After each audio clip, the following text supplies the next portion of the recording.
organization has a culture where everybody feels that they can show up at work and bring their A game and actually use their A game, you're getting somewhere.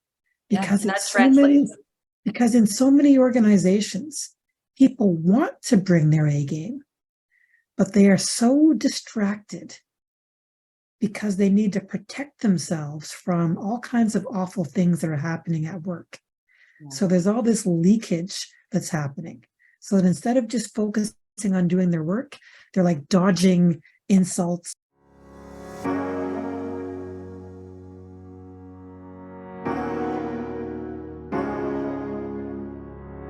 Welcome to the People Powered Solutions podcast. In this show, you'll gain expert advice and tips on building a thriving workplace culture with happy employees. I'm your host, Lorianne Duguay, and I'm thrilled to be spending this time with you today. Hello, and welcome to another episode of People Powered Solutions podcast. Today, we welcome Dr. Helen Ofosu. Dr. Helen, we're going to launch right into this, and I'm going to ask you to introduce yourself, please. Absolutely. Well, thanks for having me on your show, Lorianne. I'm Helen Ofosu. Officially, I'm a work and business psychologist, and basically I've been using that. I don't want to say how many years, but it's a lot of years, helping organizations with things like recruitment, employee development, leadership development. And I used to work in the public service, the federal public service. But in 2012, I started my own company, and I've been using the same skills that I was using in the government in terms of supporting organizations with things that are HR adjacent. So executive search, sometimes employee surveys, environmental scans, training. But then also, because of what I understand about succession planning and career development, I've also been doing some executive coaching and career coaching. But it all ties back to my foundation in work and business psychology. So I think we have lots of common ground in terms of understanding the importance of workplace culture. Absolutely. Absolutely. I love the foundation on which you've built this business. But if you don't mind, can you give us a bit of insight into what made you decide? Because as you know, we also have a common ground of both having worked for government and making a decision to exit from there. So curious in terms of what are some of the motivations that led to you leaving those golden handcuffs, as I like to call them, behind of a good pension and benefits to venture out on your own? Well, when I started with the government, it was meant to be my first job. Okay. So when I was in grad school, I had to do a practicum and an internship as part of my degrees. So I came to Ottawa and I worked for the Public Service Commission. That's a department that's involved in recruiting members of the public into the government. And also they're responsible for executive appointments. So it was a reasonably good place to start, given my background. But my plan was to work for the government, maybe 3 years, 5 years, and then join the private sector, probably in a consulting firm. But life unfolded a bit differently. So I ended up staying much longer, partly because I had a cute little son, but also because partway along the line, I got divorced and I thought it was smart to have, more of a 9-to-5 job and predictable hours and benefits and all of that stuff. So that's why I stayed golden handcuffs. Golden handcuffs. And the truth is that I did learn a lot, but after a point, I felt like there were things that I still wanted to do that maybe I wouldn't be able to do in the government. And so, some circumstances changed, and I had some money to take a stab at entrepreneurship. And that was almost 11 years ago. So I'm glad that I've made it, touch wood.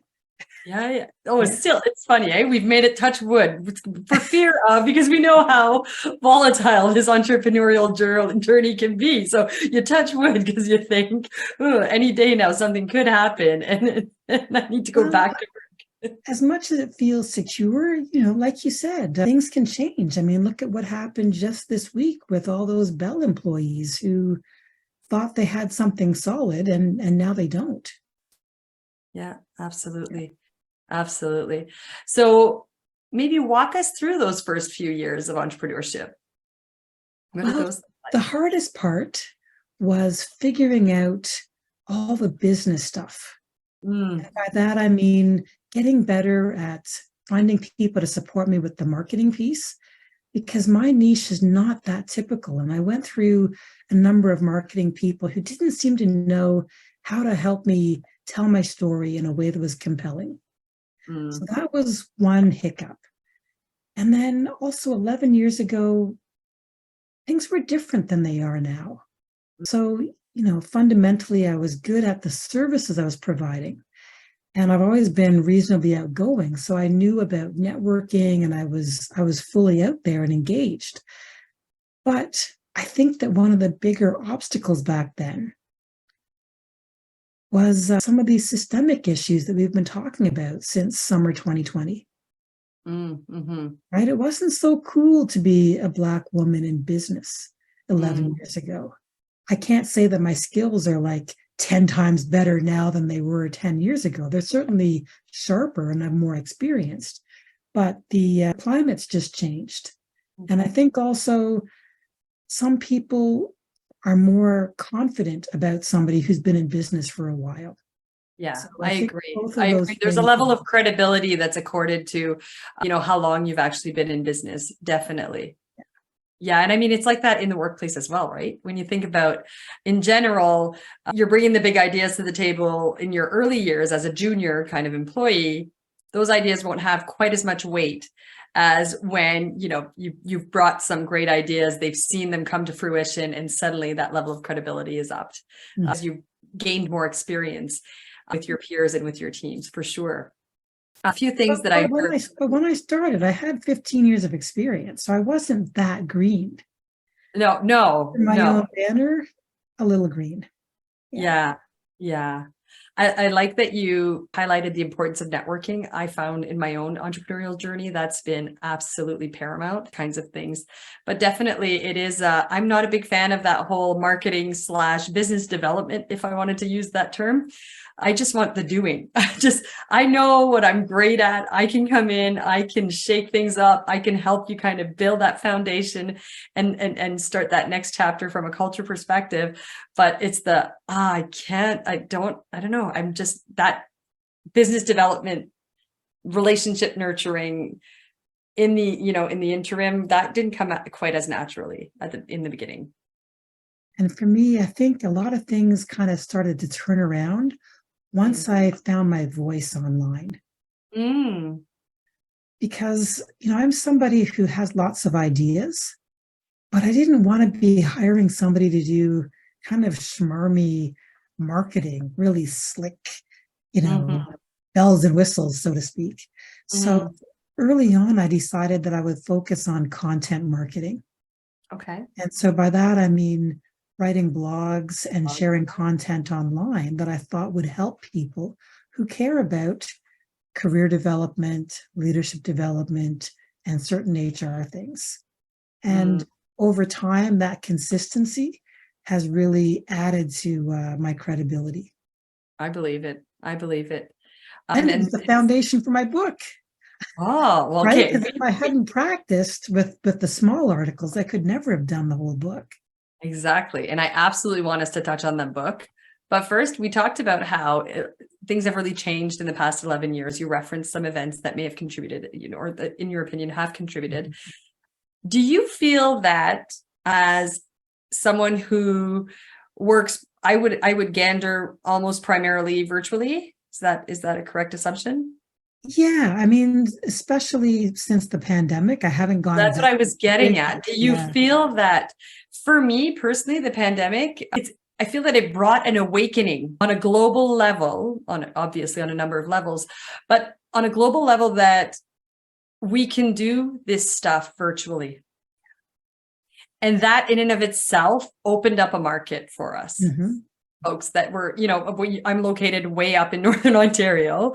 It just really erased those geographical barriers that were there prior to. right. I mean, my very first client was actually in Atlantic Canada, and I'm in Okay. Ottawa. So I had virtual services from the beginning.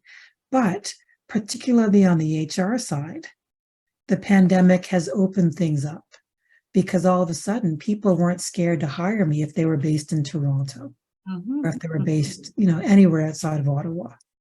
Okay, so let's talk a bit more about some of the services that you offer, but then we're definitely going to get to your book. So Okay. talk about, you say people now hire me, my first client. Tell us about some of the services that you offer clients.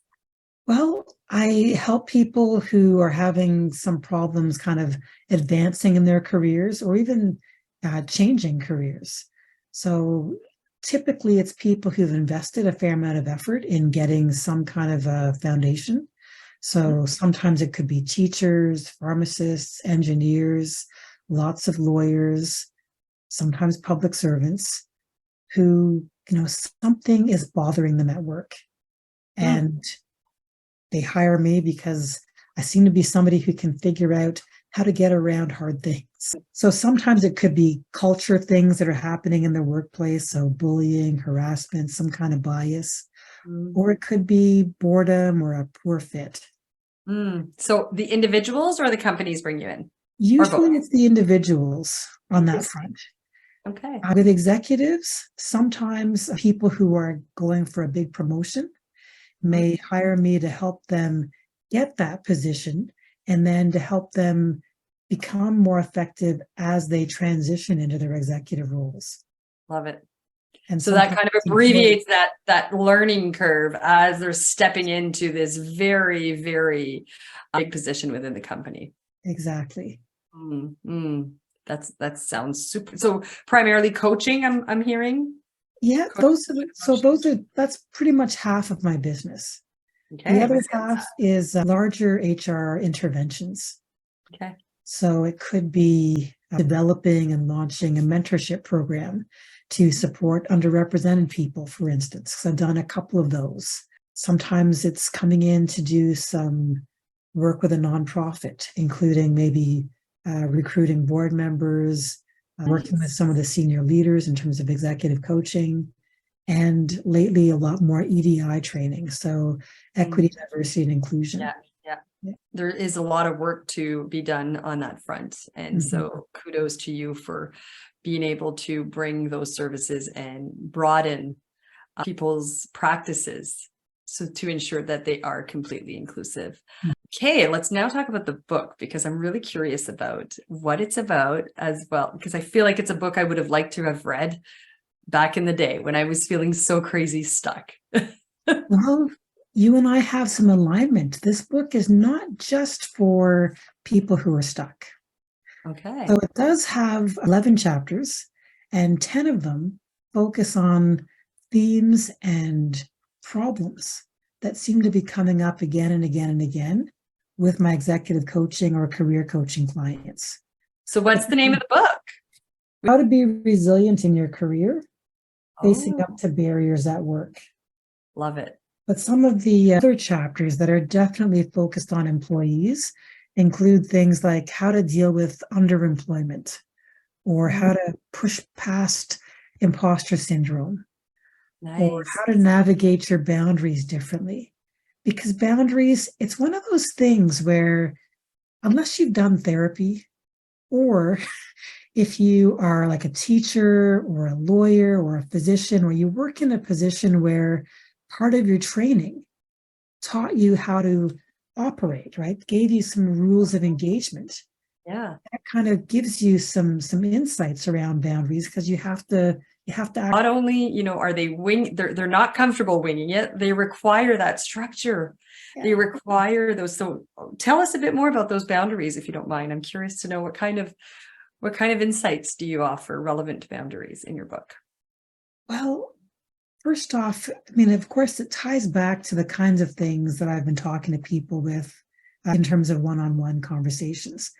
And sometimes it's obvious that it's an issue related to boundaries, but most people don't say the word boundaries, right? It's about learning how to manage their workload, knowing how to, push back when expectations are unreal or unsustainable.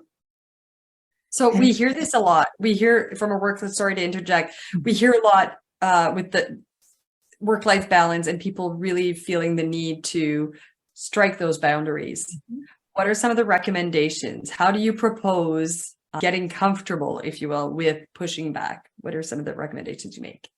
Well, I think first and foremost, when people realize that being chronically overwhelmed and overworked is probably going to land them in a burnout, Mm, and burnout takes a long time to recover from, that is a big lesson, right? mhm. It's not about being polite, it's about survival. Absolutely. And And it's funny you should say that because I'm pretty sure the guest that's last week Mhm, from this episode, mhm. he shared his experience with a mental health breakdown. So Yes. really interesting that this is where you're going with this. It's awesome. It's a So perfect there's the build up. mental health angle in terms of sustainability, but then also we talk about workplace culture. Mm, And let's face it, sometimes there is some incivility happening mhm. within workplaces. Yeah. And knowing how to push back and not let things escalate to a point where all of a sudden you've got this power imbalance and somebody who's supposed to be your peer is treating you like a lackey and exploiting you or bullying you or whatever, Yeah. right? So tying a few things together so that people realize that it's not just about getting along and being cooperative, but also managing expectations in terms of what you expect, how you expect to be treated. And then there's that next level as well of communicating those expectations, right? Mm. Not Yeah. only defining them and figuring out what is it I expect and what are my expectations, but then how can I communicate them to make sure that we're clear on this? That's it. So there's a few scripts here and there scattered through the book. Oh, awesome. That's good. I love Mm. that you've got that tangible script in there. So I love what you talked about managing expectations because I feel like that translates to so many different areas of the workplace, right? Yes. Um, in my book, we talk about the importance of clarity as being one of those basic employee needs. They need to be clear on what the expectations are from them, as well as what they can expect from the organization. Can you tell us a bit more about managing expectations from an organizational behavior perspective? Well, one of the things that I mentioned is that I have a whole chapter on burnout Mhm. and how it's not really linked to personal resilience or, basic self-care. It's really much more linked to the way the work is organized or structured. And the research is showing that generally speaking, people who end up burned out, it's not because they are weak or they don't have enough resilience. It's because for too many months or years or what have you, they've taken on too much. They don't have enough autonomy. They're just overwhelmed. And I understand from an employer's perspective, sometimes you need to downsize and the work still needs to be done. But if you're not careful, things are not sustainable. Oh, and when I coach clients, I often will say, you don't go get a bigger plate when you've got too much on your plate, That's right? it. You need to look at what's on your plate. So let's map out what's on your plate, figure out what needs to absolutely be on that plate, what is going to fuel you, and Mhm. what can actually be put aside for later, right? Yes. Yeah. And I think employers, as an organization, have a responsibility to help those who are unable to identify that they keep running for the bigger plate, to help them recognize that, right? And to help them see that, manage what is currently on their plate before they start to take on more. Yeah, it's tough when there are shiny new things off in the horizon. Yeah, yeah. And again, back to our personality styles. Some people like that variety. They like that things are changing constantly, while there's other styles who have a really, really tough time saying no. They are so afraid of, disappointing people and letting people down, but they fail to recognize the cost of not saying no, right? You can't say yes to everything, not forever, liver, because all of a sudden you need 6 months or a year off to recover. Yeah, exactly. And to that point, what do you think is the relationship between work and mental health? I think there's a huge relationship. let's face it, we spend more hours in our workplaces, most of us do anyways, than they do with our families. I mean, if we work from home, maybe it's a bit different, but the point is that we spend most of our time earning a living. And so if that work environment is hurting you in some way, whether it's from, overwork or, other structural things that are leading people into, and let's face it, there's a link between our work and our livelihood, right? So it's not that easy to just say, well, I'm out of here. I mean, it usually takes a minute to find the next opportunity.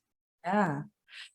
Do you also coach clients on figuring out what that next opportunity is? Like you say, people do get to that thought pattern and say, I'm out of here. I'm done. Like, I can't do this. I can't continue doing this. Can you help us understand what you recommend in terms of once you've determined that, then what? Well, I think it's helpful to take stock of the kinds of things you've a current job, because maybe that is aligned with what you aspire to do next. I agree.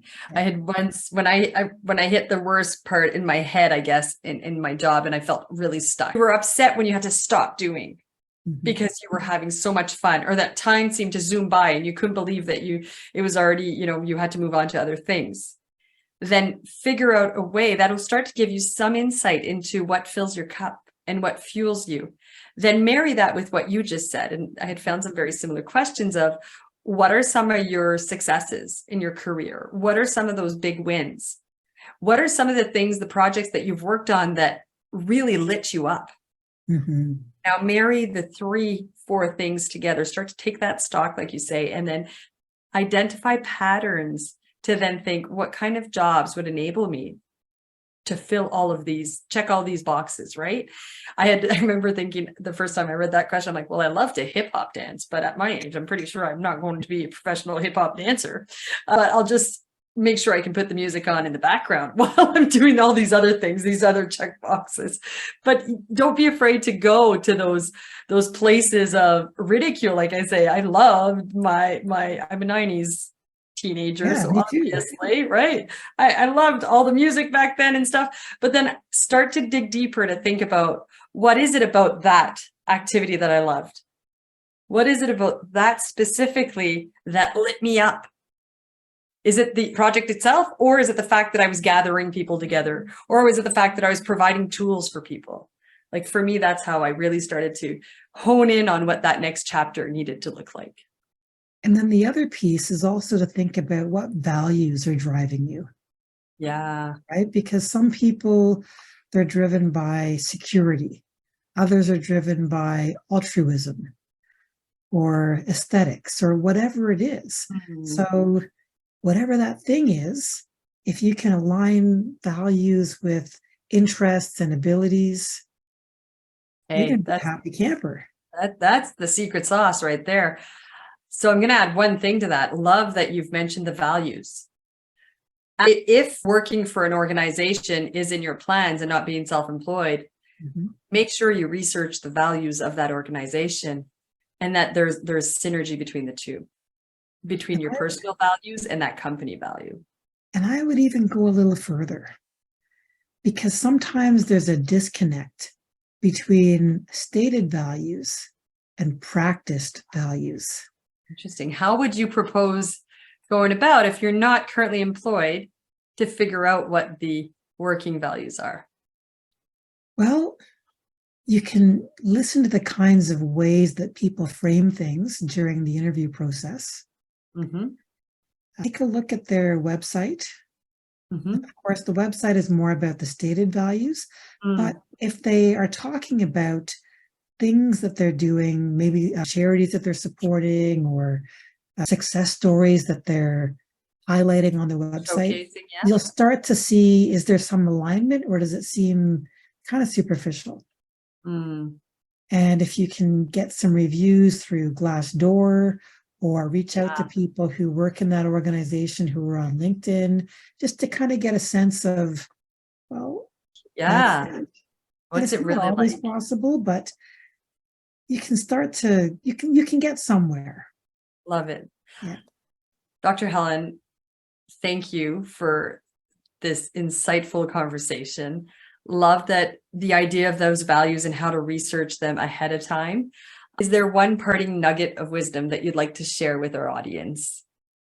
Well, that's a tough question. You know what? I think the big takeaway is that organizational culture shouldn't be an afterthought. Yeah. It drives everything. It really drives It drives everything. everything. You know, there's one thing that I come back to again and again and again. And that's that if an organization has a culture where everybody feels that they can show up at work and bring their A game and actually use their A game, you know you're getting somewhere. Because and that it's so many, translates. because in so many organizations, people want to bring their A game, but they are so distracted because they need to protect themselves from all kinds of awful things that are happening at work. Yeah. So there's all this leakage that's happening. So that instead of just focusing on doing their work, they're like dodging insults. Yeah. Thank you.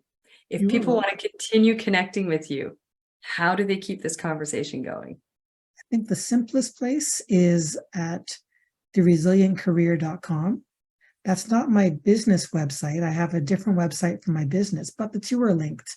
And all my social media are there. And there's an easy way to fire off an email if you want to talk more. Perfect. So there you have it, folks. Make sure you do connect if you want to continue the conversation with Dr. Helen Ofosu. Thank you, Dr. Helen, for joining us. And thank you, listeners, for listening in on yet another powerful episode of People Powered Solutions. Thanks so much for having me. Well, folks, thanks for joining us for yet another enriching conversation. To hear more about today's guests, make sure to check out the links in the description of this episode. Want to continue the conversation?